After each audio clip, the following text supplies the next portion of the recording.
रोज़मर्रा की ज़िंदगी में जो चीज़ें हम यूज़ करते हैं, आटा है, दाल है, चावल है, बच्चा छोटा है तो डायपर हैं, काफ़ी सारी चीज़ें होती हैं, बॉर्नवीटा है जो चाहिए ही चाहिए, आपको लेना ही लेना है। जब ये महंगाई होती है तो इसमें हमें दिक्कत तो होती है मैनेज करने में थोड़ी मुश्किल तो होती है, बिकॉज़ अगर आप देखें कि आज हर एक चीज़ महंगी है, आलू है, प्याज है, टमाटर है, जो ऐसी चीज़ें हैं जो कि खाने में यूज़ होनी ही होनी है, वो इतनी महंगी होती जा रही हैं। दूध है, हर 10 दिन के बाद दूध का रेट बदल जाता है।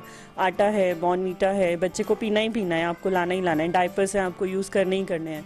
इन सब चीज़ों में इतनी दिक्कत होती है, फिर हम लोग जाते हैं ऐसी ग्रॉसरी शॉप्स पे जाते हैं जहाँ हमें स्कीम मिले, हमें उससे फ़ायदा हो कुछ और उसके साथ कुछ मिले, तो हम ये सब ऑफर्स फिर देखने लग जाते हैं। आए दिन महंगाई होती रहती है और हमें तो पता भी नहीं चलता है कि सरकार कब महंगाई कर रही है।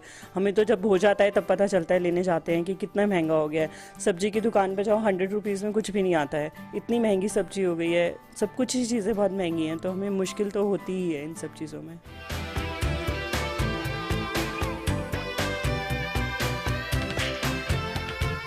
कोई मेहमान आ जाता है अगर अचानक से और हमने कुछ सोच के रखा है कि हमें इस मंथ ये एक्सपेंसेस करने हैं, तो हमें उन्हें कट ऑफ करना पड़ता है, क्योंकि अगर कोई आया है तो उन्हें कुछ रिटर्न गिफ्ट देने हैं, कुछ सोशल लाइफ है उसको पूरा करना है, तो उससे हमें दिक्कत होती है। प्लस अगर कोई बीमार हो जाए, सुबह ही पता चला है कि बच्चे को बुखार है या आज उसको वैक्सीनेशन है, तो अपने पर्सनल कुछ एक्सपेंसेस को काट के हमें वो पूरे करने पड़ते हैं। तो इन सब चीज़ों में हमें परेशानी तो होती है, बट मैनेज तो करना ही है। बीइंग अ हाउसवाइफ हमें ये सब मैनेज तो करना ही पड़ता है। बहुत ज़्यादा तो नहीं, बट हाँ कुछ तो सोचना पड़ता है। ये सपोज़ किटीज़ ही हैं, कुछ छोटी किटीज़ होती हैं छोटे अमाउंट की, कुछ बड़े अमाउंट की किटीज़ होती हैं।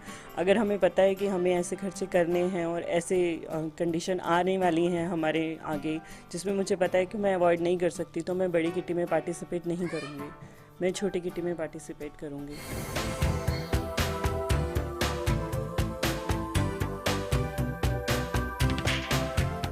सब ज़मीन आसमान का अंतर आ गया था। पहले सामान खाने का, पीने का, रहने का हर एक चीज़ सस्ती थी, और अब तो बहुत अंतर आ गया उसमें। तब इतनी परेशानी नहीं होती थी, और अब पे भी खूब ज़्यादा है, फिर भी परेशानियाँ हैं। अनन्या, आपको पॉकेट मनी मिलती है? 20 रुपीज़ मिलती है। 20 रुपीज़ मिलती है, वो आपके लिए सफिशिएंट होती है? नहीं, कभी स्कूल में कुछ लेने का मन करता है तो कम हो जाती है। तो यहाँ हम मिले श्रीवास्तव परिवार से, और हमने देखा कि किस तरह महंगाई एक आम आदमी के लिए, एक मिडिल क्लास फैमिली के लिए एक बड़ी परेशानी बना हुआ है। चाहे बात हो खाने पीने के सामान की या रोज़मर्रा की ज़रूरतों की, महंगाई एक बहुत बड़ी परेशानी है। कैमरामैन अमित के साथ गीतम श्रीवास्तव, इंडिया न्यूज़, दिल्ली।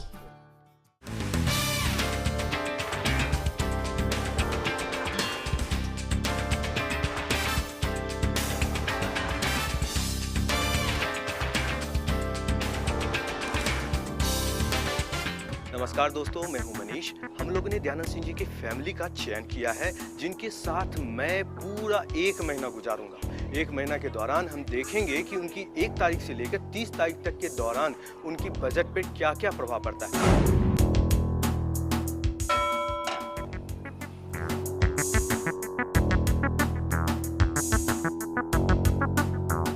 आम बजट तो आम आदमी के लिए है ही नहीं, वो बड़े लोगों के लिए ही आज के डेट में बजट बन गई है। बजट तो आम आदमी के लिए आज के डेट में जो बनी है, तो उसके 7 दिन तक ही लोगों के पास पैसे होते हैं, ताउम्र मध्यम वर्गीय ही रह जाता है। उसका कारण ये है कि आम बजट आता है, हर बार महंगाई लाद दी जाती है, लोगों को परेशान कर दिया जाता है।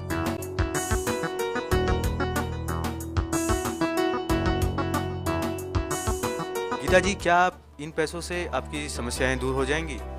मनीष जी, आपके सामने हमारे हस्बैंड ने पैसे मुझे दिए घर खर्च के लिए, और हमारी कोशिश यही रहेगी कि मैं पूरे महीने को अच्छे तरीके से चलाऊं। लेकिन इतने पैसे में होना बहुत मुश्किल है, लेकिन हमारी कोशिश यही रहेगी कि मैं अपने घर को अच्छे तरीके से चलाऊं, क्योंकि मौसम चेंज हो रहे हैं, बीमारी भी बहुत है, तो कभी कभी ऐसा होता है कि बच्चों को बहुत ये हो जाता है, तो घर खर्च में से कुछ कट करके अब उसमें मैनेज करना है।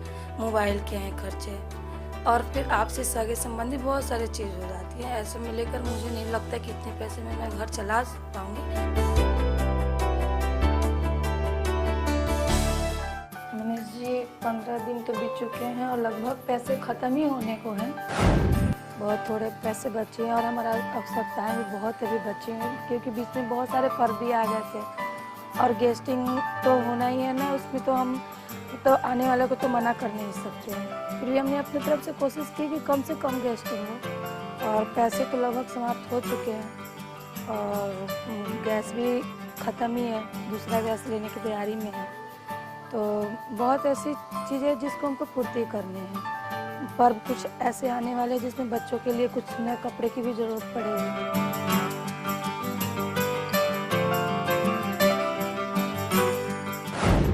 महीने का सिर्फ 4 दिन ही आपके लिए बचा है। 4 दिन के दरमियान आपकी किचन में क्या क्या समस्याएं आने वाली हैं? बहुत बड़ी समस्या है। हम लोग साधारण परिवार से हैं और 2 तारीख को हमारे हस्बैंड को सैलरी मिलती है।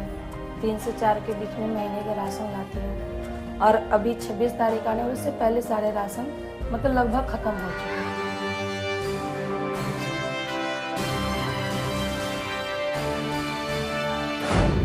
समस्याएं तो बहुत हैं और पैसे तो ऑलमोस्ट ख़त्म ही हो चुके हैं, कुछ भी सेविंग नहीं हुआ है, जीरो बिल्कुल।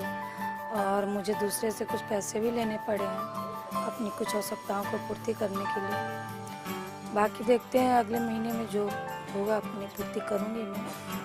आवश्यकताएं की तो पूछिए नहीं, आवश्यकताएं तो मध्यम वर्गीय छोड़ ही दिया है। सोचते शुरुआत के दिनों में ही सैलरी के सारे पैसे खत्म हो चुके होते हैं। अभी अब जो 3-4 दिन बचे हैं उसके लिए मैंने किसी एक मित्र से कुछ उधार लेके आए, तो अभी हमारा 3-4 दिन निकलेगा।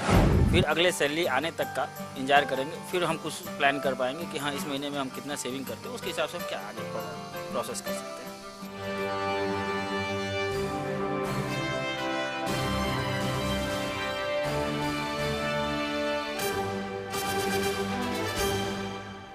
जी हाँ दोस्तों, एक उम्मीद 26 तारीख को आकर खत्म हो जाती है। फिर एक उम्मीद बनती है 1 तारीख का, यानी कि वेतन के दिन का। लेकिन ये क्रम है कि रुकने का नाम नहीं लेता, ये चलता ही रहता है, चलता ही रहता है और चलता ही रहता है। कैमरामैन जितेंद्र के साथ मनीष, इंडिया न्यूज़।